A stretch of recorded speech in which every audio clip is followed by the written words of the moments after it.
السلام علیکم طالبات، نویں جماعت اسلامیات لازمی کی کلاس میں خوش آمدید۔ آج ہم علم اور اخلاص کے ساتھ اپنے سبق کا آغاز کرتے ہیں۔ آج ہمارے ہاتھوں میں جو قرآن ایک کتاب کی شکل میں موجود ہے، اس کا یہ سفر کوئی ایک دن کا نہیں بلکہ صدیوں کا ہے۔ یہ ہمیشہ سے ایسا نہیں تھا۔ تو چلیں آج اس دلچسپ تاریخی سفر کو سمجھتے ہیں کہ کیسے وحی کی صورت میں نازل ہونے والا کلام ایک مکمل کتاب بنا۔ اچھا، اس سارے عمل کی جڑ میں ایک بہت گہرا عقیدہ ہے، وہ یہ کہ قرآن کی حفاظت کا وعدہ خود اللہ تعالیٰ نے کیا ہے۔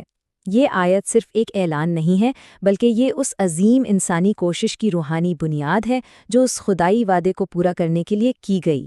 تو سب سے پہلے چلتے ہیں پیغمبر اسلام کے دور میں۔ اس وقت قرآن مجید ایک جلد والی کتاب کی شکل میں موجود نہیں تھا، تو پھر سوال یہ پیدا ہوتا ہے کہ آخر اس کی حفاظت ہو کیسے رہی تھی؟ اس دور کی سب سے دلچسپ بات یہ تھی کہ حفاظت کا ایک ڈبل یعنی دوہرا نظام چل رہا تھا۔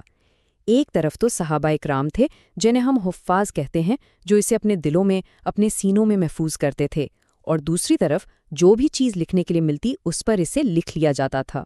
تو یہ دونوں طریقے ایک ساتھ چل رہے تھے اور ایک دوسرے کو مضبوط کر رہے تھے۔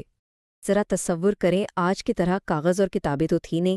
ابتدائی تحریری ریکارڈ بکھرا ہوا تھا، اسے چمڑے کے ٹکڑوں پر، پتھر کی چپٹی سلوں پر، کھجور کے پتوں پر اور یہاں تک کہ اونٹ کے شانے کی چوڑی ہڈیوں پر لکھا جاتا تھا۔ یہ چیزیں ہمیں بتاتی ہیں کہ اس وقت وسائل کتنے کم تھے، لیکن اس کلام کو محفوظ کرنے کا عزم کتنا زیادہ بلند تھا۔ پھر پیغمبر اسلام کے وصال کے بعد امت کے سامنے ایک بہت بڑا چیلنج آ کھڑا ہوا۔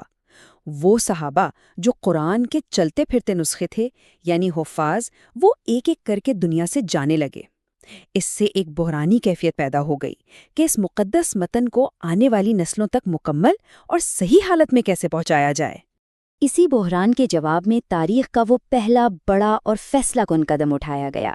یہ دور تھا پہلے خلیفہ حضرت ابو بکر صدیق رضی اللہ عنہ کا، جب قرآن کی پہلی باقاعدہ تدوین کا آغاز ہوا۔ اس پہلی تدوین کی جو فوری وجہ بنی وہ ایک بہت ہی دردناک واقعہ تھا، جنگ یمامہ۔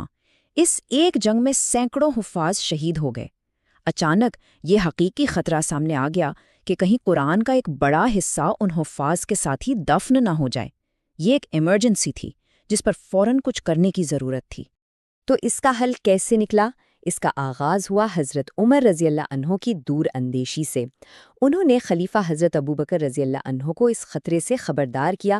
حضرت ابوبکر رضی اللہ عنہ پہلے تو ہچکچائے، بھئی یہ وہ کام ہے جو پیغمبر اسلام نے خود نہیں کیا تھا، لیکن جب انہوں نے صورتحال کی نزاکت کو سمجھا تو وہ راضی ہو گئے اور اس عظیم کام کے لیے حضرت زید بن ثابت رضی اللہ عنہ کو چنا، جو خود وحی لکھنے والوں میں سے تھے۔ حضرت زید بن ثابت رضی اللہ عنہ نے یہ ذمہ داری انتہائی احتیاط سے نبھائی۔ انہوں نے نہ صرف ہر لکھی ہوئی چیز کو اکٹھا کیا، بلکہ ہر آیت کی تصدیق کم از کم 2 گواہوں سے کرواتے اور پھر اس کو ان حفاظ کے حافظے سے ملاتے جنہوں نے اسے براہ راست پیغمبر اسلام سے سنا تھا۔ یہ ایک طرح کا ملٹی لیول ویریفیکیشن پروسیس تھا۔ اس زبردست محنت کا نتیجہ نکلا ایک مکمل اور تصدیق شدہ مسودے کی شکل میں، جسے مصحف کا نام دیا گیا۔ یہ تاریخ میں قرآن کا پہلا مکمل کتابی نسخہ تھا۔ یہ نسخہ پہلے حضرت ابوبکر رضی اللہ عنہ، ان کے بعد حضرت عمر رضی اللہ عنہ اور پھر ام المومنین حضرت حفصہ رضی اللہ عنہا کی حفاظت میں رہا۔ لیکن کہانی یہاں ختم نہیں ہوتی، بلکہ اسلام کی کامیابی اور اس کا تیزی سے پھیلنا ہی ایک بالکل نئی اور غیر متوقع مشکل کا سبب بن گیا۔ وہ کیا تھی؟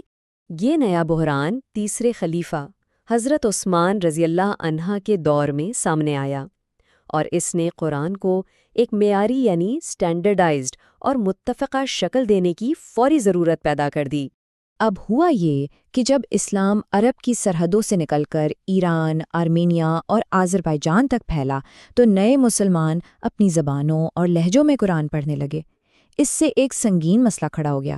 دور دراز علاقوں میں مسلمان فوجی ایک دوسرے پر قرآن غلط پڑھنے کا الزام لگانے لگے اور اس سے امت میں ایک بڑے اختلاف کا خطرہ پیدا ہو گیا۔ اس چیلنج سے نمٹنے کا طریقہ بھی بڑا منظم تھا۔ صحابی حضرت حذیفہ بن یمان رضی اللہ عنہ جب جنگی میدان سے واپس آئے تو انہوں نے خلیفہ حضرت عثمان رضی اللہ عنہ کو اس سنگین صورتحال کے بارے میں بتایا۔ حضرت عثمان رضی اللہ عنہ نے فوراً ایکشن لیا۔ انہوں نے ایک بار پھر حضرت زید بن ثابت رضی اللہ عنہ کی سربراہی میں ایک کمیٹی بنائی۔ اس کمیٹی نے حضرت حفصہ رضی اللہ عنہا کے پاس محفوظ اصل مصحف سے کئی کاپیاں تیار کیں اور ان کو سلطنت کے تمام بڑے شہروں میں بھجوا دیا تاکہ ہر جگہ ایک ہی معیاری نسخہ ہو۔ اور اس مسئلے کا حتمی اور پکا حل کیا تھا؟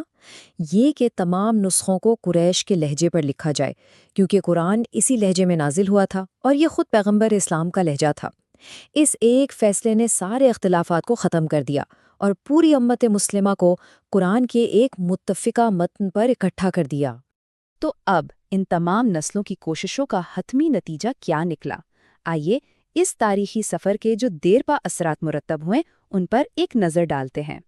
حضرت عثمان رضی اللہ عنہ کے اس تاریخی کارنامے کی وجہ سے انہیں جامع القرآن کا لقب دیا گیا، یعنی قرآن کو جمع کرنے والا۔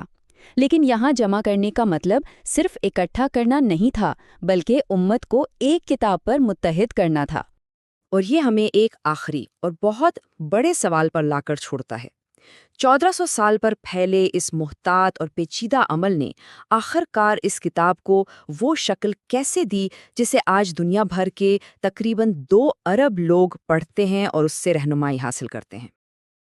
Join us and register now for online transformation.